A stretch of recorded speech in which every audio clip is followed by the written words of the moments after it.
Hello and welcome to Stackflow Tech. This is Emmanuel Meli, and today in this video we are going to demonstrate how well we can arrange our objects and how best we can create those objects. Straight ahead, we in this video again I'm going to introduce to us the project that we will be handling. So we will be handling a library information system or library management system. And so it means we will create objects that align, and this left pen, just create a folder that will have our tables, another one for pages there, and another one for uh, GitHub. For yeah, ports. We'll also need an XML ports. When that is, if we need to import or export some data, we'll use that one. That's where we'll place our objects, and another one for reports. So for report layouts, I remember I did not explain much about the same, but we will cross the bridge when we reach there because I will explain that. So there are like three ways of creating objects, and one I had demonstrated earlier, that we can create an object by right-clicking at this part. This is the left pane where we have the Explorer. Right-click on this place where you have your directory or the folder, and then click New, and then you can create your file.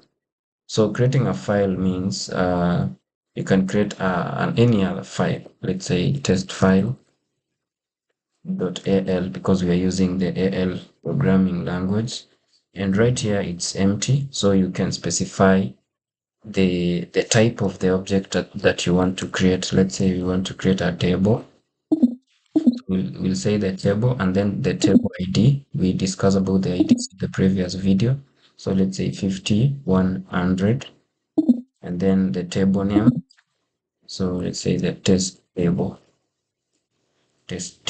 So then our table has to have the body, and then inside the table it has to have the properties. Important properties include the fields, and then another property that is also important includes the keys.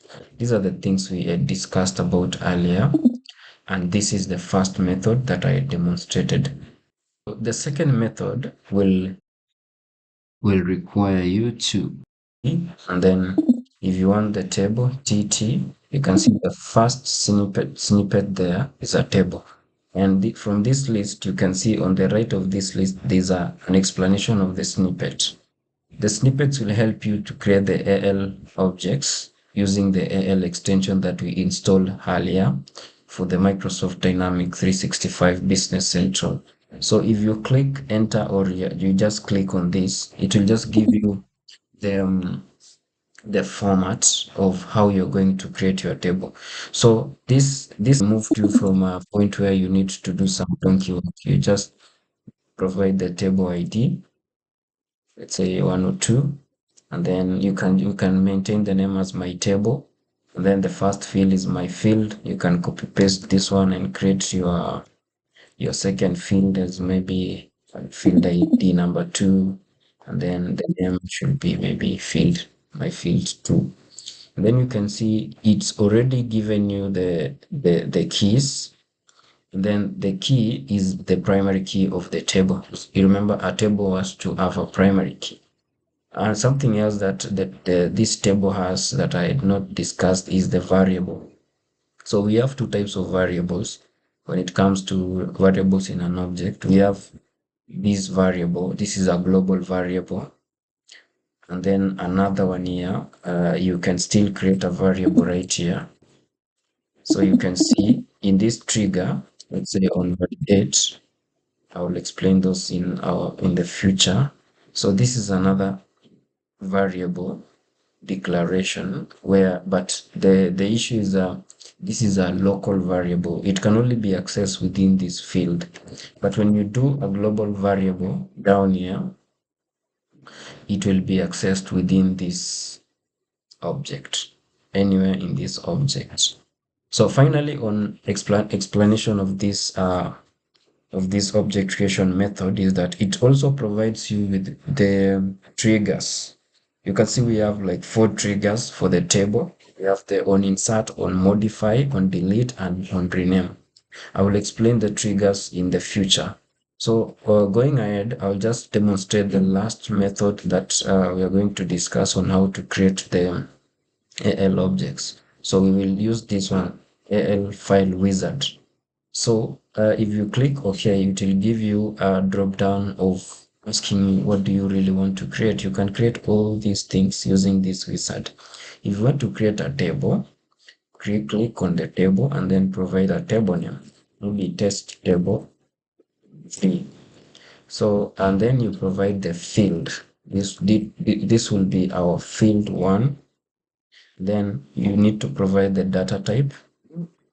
It automatically gives you the ID, and it also automatically makes the first field as a primary key. You can uncheck this one if you don't want it to be the primary key, but for now we want it to be the primary key. And the data type, you want it to make it code, and then the length maybe 20. Data classification, it should not be a concern, it's not necessary. You can have a field 2 here, and maybe it's a text, or it can be integer. Integer, you don't need to specify a length for integers. And then if you click finish right here, it will automatically create you a table with these 2 fields, with these IDs, and then with these primary keys, or primary key since it's 1.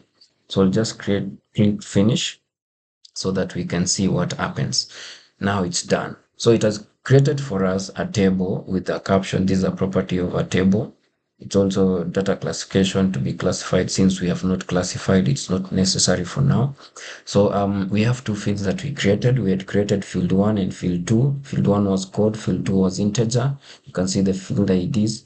And finally, the primary key. This is where we checked. It was a radio button, or a boolean, where we checked it to be true, and it was giving us this as a primary key.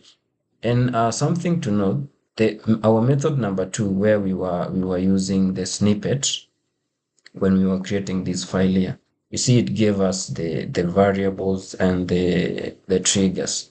But this method, the AL wizard, never gave us a lot of information.